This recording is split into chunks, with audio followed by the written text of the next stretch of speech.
Season 3, the 4th season of Chapter 6. Some people say it's the 3rd season, but those people clearly don't know how to count. After destroying Daigo's portal, everybody gets superpowers, and the obvious next step is to create a school for these superheroes. The main focus of this season are these superhero students who are the characters that make up the battle pass. And they put a lot of effort into these characters, not only making them all individually interesting, but also making them all feel like a superhero team working together. You almost never see any of these characters alone in any promotional material, and they're all in multiple loading screens together, fighting, training, just hanging out, being buds. Little things like this help make them feel like they're like a club that would get breakfast together. I've never seen The Breakfast Club. It also helps that all these characters are just brimming with personality. Haley Sky is a bright and bubbly cheerleader who can go full beast mode. Synthwave can blast sound waves, and she never stops jamming out to her music. Ziggy, Light Rider, is the arrogant, egotistical one who thinks they're better than everyone else. I don't really know what her powers are, but I like her vibes, she's neat. Killswitch has high accuracy with high-tech gear, and lastly is their leader, Morgan Mist, who looks like the girl you saw out of the corner of your eye during the From Ashes to New concert that you can't stop thinking about.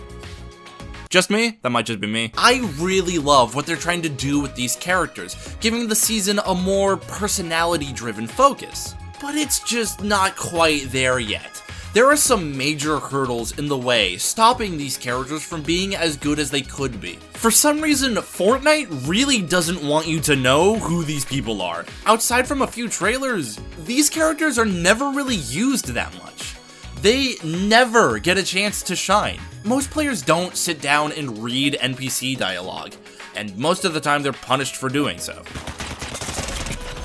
It wouldn't surprise me if most Fortnite players just completely missed the superhero team storyline, because it's very easy to miss. If they just put these characters more front and center, it would have done wonders for the game. If they just had little cinematics, like what they did for the Gods and Myths Immortals, or even just having voice lines where the students banter to each other as a reward for doing quests. Just something to give these characters a spotlight. That's all I'm really asking for here. I just wish I saw more out of these characters. Now that the season is over, we'll probably be hearing very little from this group ever again. But I am glad we got what little time we did with these characters. They're cool.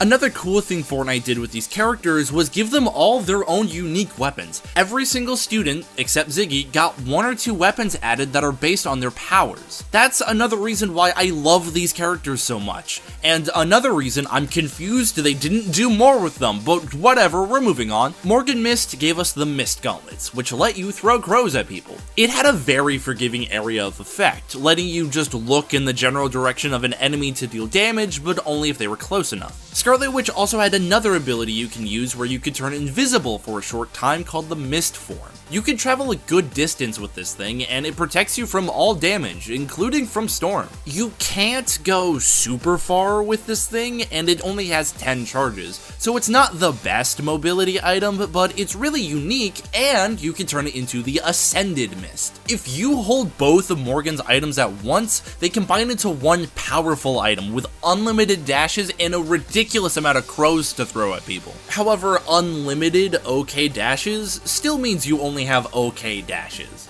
The better mobility item was the Synthwave Bass Boost. I loved these things. I especially loved how the little blast you shoot out play her theme song. To get the best out of these things, you had to jump and then attack in the opposite direction you wanted to go. They're a little confusing at first, but they're a really fun way to get around. Mobility is this item's main use. You can use it for attacking, but the player damage is very low. However, the structure damage is super high, so their main use was just dicking with the enemy team and getting close enough to hit a nasty clip.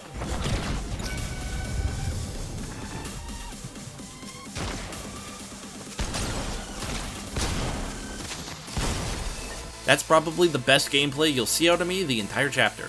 We peaked here, folks. Enjoy it. Hey, speaking of super fun weapons, how have I not mentioned the kill switches yet? Say hello to the best item Fortnite has ever added. Based off of Kill Switch, these are dual pistols that let you slow-mo dive in any direction like you're playing Max Payne. These were so stupid fun in the best way possible. You know a weapon is good when we're giggling the whole time we're using them. You got this. No, oh my god. You should not have won that. I thought these things were gonna be terrible. A slow motion dive is not the best move when every other player is still moving at normal speed. But the dive gives you perfect accuracy with no bloom, helping with your shots, and the slow motion dive just cancels fall damage. I was just using these things because I thought they were funny. I had no idea they were good. This is the best weapon added the entire chapter, hands down, it's great. Kill Switch also gave us the tracking visor, which can both mark enemies and also show you their footprints. That's fun. And Light Rider gave us the Surf Cube. Wait, is that her power? Just controlling the funny cubes or what? I don't know. The Surf Cube is fun. It's more of a traversal mobility item, so it's not the best for getting you out of a sticky situation. It's more about getting from one location to another fairly quickly. The last power we got was from Haley Sky, the Storm Beast. This thing was overpowered for like a day, and then everybody figured out how to fight it, and it wasn't a problem anymore. The funny cheerleader pom-poms let you turn into a big beast with a lot of health, with some predictable attack patterns and a jump attack with weird physics I never really understood. If you're not prepared to fight one of these things, they can be a real pain to deal with. Suddenly having to deal with a 600 health beast in the middle of a fight is awful. However, there were some very basic counters you could do to fight back with the base boost and the kill switches. Also, after the previously established incident, I rarely play solo anymore, and in squads, the Storm Beast is a joke. I will give the Storm Beast credit because it's the first time they got durability right. If you go into beast mode prematurely and want to go back to normal, boom, 30% durability decrease. Either use the item properly or suffer the consequences, as it should be. All of the weapons based off of Battle Pass characters are incredible and a highlight of the season, which is great, because all the other weapons this season felt like garbage. Maybe I'm being too harsh in saying that, but using any other weapon this season other than a superhero one was just... ugh. As good as the hero weapons are, the core weapon rotation had very little going for it. There were only 2 ARs in the loot pool, the Fury and the Spire Rifle. The Spire Rifle shot very slow, reloaded very slow, but had a very large magazine size. I just didn't like using this thing. I don't know if it's just because it sounded like a kid's toy or because I couldn't hit anything with this, but I just can't stand this gun, dude. And as you may have noticed, there's no scope on this gun, meaning that this is the first season since Chapter 3 to have no scoped ARs in rotation. I know some people have a problem with the scope AR meta, making it, quote, too easy to hit shots, but in turn, now it's just hard to hit anything. Thankfully, there was a new DMR added. Remember those? Unfortunately, I don't like the Deadeye DMR either. Like, it works, you can shoot people from a good distance, but the scope dot just felt a little too big. It felt like I had to guess where in that tiny circle my shot was gonna land. That being said, I did get a little schnasty with this thing sometimes, so maybe I was just out of practice with a DMR and just felt off. I don't know. This means that out of all 3 options you have for long range, I enjoyed almost none of these, making every long range fight feel like a slog to play. At least for me, it did. If somebody actually liked using the Spire Rifle or the Deadeye, this season probably wasn't that bad. We also got 2 really nice close-range weapons. The Hyperburst pistol was fun. I really enjoyed using that. It comboed very nicely with the Outlaw shotgun. I know, this item was added last season, however, it wasn't until this season where I actually tried using it more, and I actually really like this thing. It only has 2 shots, but if you manage to hit both of them, even if they're just body shots, you can get an opponent super low, allowing you to get a nice finish with the burst pistol. But other than these 2 weapons, it's hard to explain, but the core loot pool just didn't feel right to me. When I say core loot pool, I'm referring to items you would see in any Fortnite season. ARs, shotguns, SMGs and pistols, healing items, things you would see regardless of the season theme. Then you have your seasonal weapons that make each season stand out. That's your ballistic shields, your shockwave hammers, and for this season, that's the hero weapons. And as good as these items are, The core still needs to be there because those are the weapons you'll be using in most fights. It doesn't matter how good the seasonal items are if I don't like any of the base weapons, and very little of the base loot pool was gelling with me. Things like learning to enjoy the Outlaw and the Burst Pistol were enjoyable. Combine this with the superhero weapons and you had some really fun close-range fights. It's a shame the other half of fights in the season were awful. Speaking of awful, what the fuck is happening to this map? Remember when I gushed about how nice and well-designed all the POIs were? Well, most of them are gone now. With each season, we lose more of those Season 1 locations, and have them replaced with new areas that just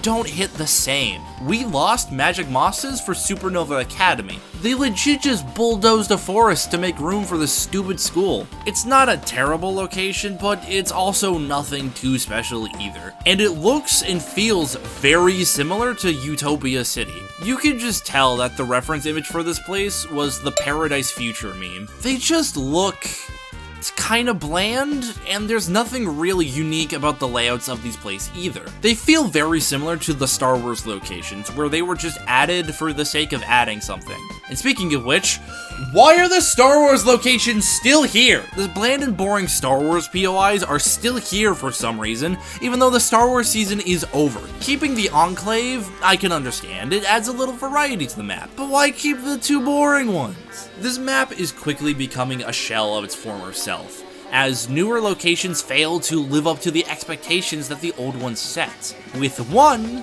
notable exception, Demon's Domain. Now that Daigo's the big bad of the season, he gets a big evil lair to call his own. I love the jaggedy edges of this place with the gold accents scattered throughout. This place is so evil that it stole the clouds from Crime City. It's all one big tower with a boss fight with Daigo near the top. The whole place has this evil possessed energy to it, with rock faces very similar to the underworld in Chapter 5. The colors in this place do feel a little sludgy gray, but it more than makes up for it for having a cool layout. Like I mentioned, there's a boss fight with Daigo here, and he drops a medallion. And the medallions this season were completely forgettable. Hooray! I legit don't remember what either of them do, and I can't be bothered to look them up, so I'm just gonna pretend like they're not here. I'm also just gonna skip over the rank system that they added. I'll talk about it more next season when it's more interesting. Okay, so like, what's happening with Daigo anyway? His trip to the spirit realm left him dark and evil, and now he plans to take over the island with these spire things. I think they're meant to contact demons? I don't know. Anyways, you can fight these spires for loot. There are weaker spires that drop some okay gear, and there are boss spires that drop more exotics. Oh boy. Thankfully, there's only 3 exotics that can drop instead of the 28 from last season, and they're not a guarantee. They also don't have nearly as bullshitty abilities as last season, just a goofy shockwave pistol and some funky shotguns. I'm still angry they're here, but not as angry as I was last season. I can tolerate these. Daigo uses these spires to gain more power so he can summon a giant beast to help him take over the island. It's really cool seeing Daigo's character evolve over this chapter. He started as a loner character who we later cheered for when he fought with Shogun X. But after seeing him help Fletcher Kane and become corrupted by demons, he's turned into one of Fortnite's most interesting. That's it? That's how his story ends? Okay, sure, whatever. The superhero students show up in comic panels to help us fight off whatever tentacle monster Daigo was summoning in a kind of boring boss fight. Did I mention that I don't like live events? There were some cool moments where some of the heroes got to do a special attack on the monster, but in terms of gameplay, all we did was shoot at a tentacle until, its health bar suddenly went back up to full health. And now there's 3 tentacles. Oh no, what will we do? Whoever will save us from this situation. It's not like there's 5 perfectly capable superheroes and Ziggy who could do something. I'm just kidding. Superman showed up at the last second to save the day and undermine the Supernova students even more than they've already been. Look, I get it. He's here to promote the new movie or whatever, but I gotta say, stealing the spotlight from a bunch of teenagers trying their best is not very punk rock of you, dude.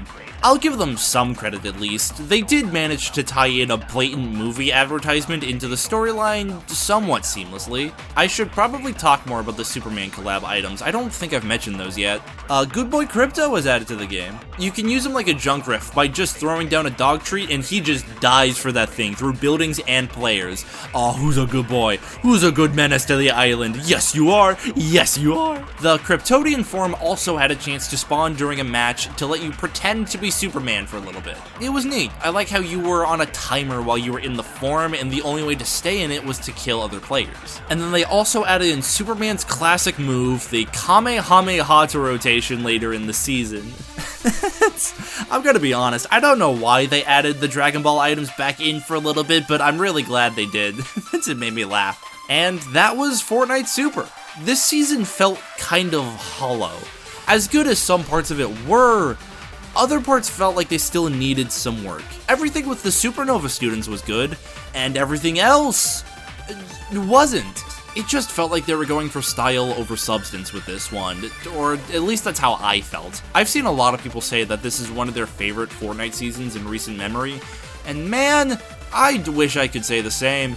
I adore so much of this season, but when you don't get the core gameplay right, it's just hard for me to appreciate everything else. Regardless, this season is over, and now we move on to the last season of Chapter 6.